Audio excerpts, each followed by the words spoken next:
உறுப்பினருமான மாண்புமிகு திருமாவளவன் அவர்களை அன்போடும் பெருமையோடும் வேண்டிக் கொள்கிறோம்.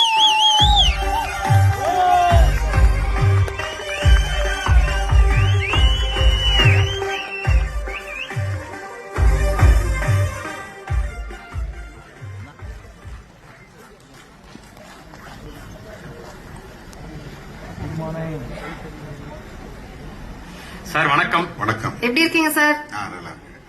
சார், தேர்தல் நேரம் 2026 தேர்தல்ல முதல் முறையா நிறைய பேர் வாக்களிக்க போறாங்க. அந்த இளைஞர்களுக்கு நீங்க சொல்ற விஷயம் என்ன சார்?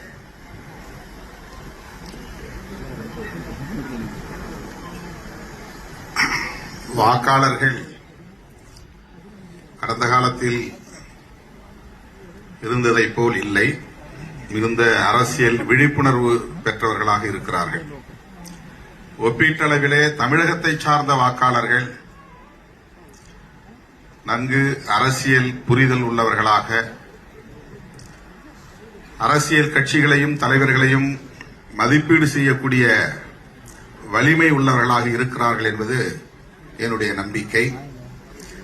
ஆகவே அவர்களுக்கு இப்படித்தான் நீங்கள் இருக்க வேண்டும் அல்லது வாக்களிக்க வேண்டும் என்று அறிவுறுத்த வேண்டிய தேவை இருப்பதாக நான் கருதவில்லை.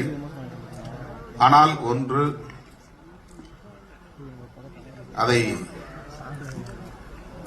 முதல் தலைமுறையாக வாக்களிக்கக்கூடியவர்களுக்காக மட்டுமில்லை, ஒட்டுமொத்த வாக்காளர்களுக்கும் சேர்த்து சொல்ல விரும்புவது,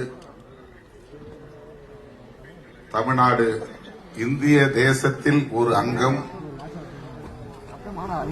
இது சட்டமன்ற பொதுத் தேர்தலாக இருந்தாலும் கூட இந்த தேர்தலின் முடிவு தேசிய அளவில் தாக்கத்தை ஏற்படுத்தக்கூடியது. ஆகவே தேசிய அளவில் நமக்கு ஒரு பார்வை தேவை. தேசிய அளவில் இந்த தேசத்தின் அரசமைப்பு சட்டத்தின் விழுமியங்களை பாதுகாக்க வேண்டிய பொறுப்பு ஒவ்வொரு வாக்காளர்களுக்கும் உண்டு. அரசமைப்பு சட்டம் இந்த தேசத்தை புதிதாக கட்டமைப்பதற்கு அடித்தளத்தை கொண்டிருக்கிறது.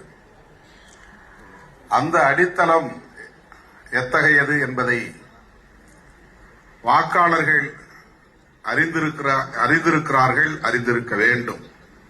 அதற்கு ஆபத்து சூழ்ந்துள்ள இந்த கால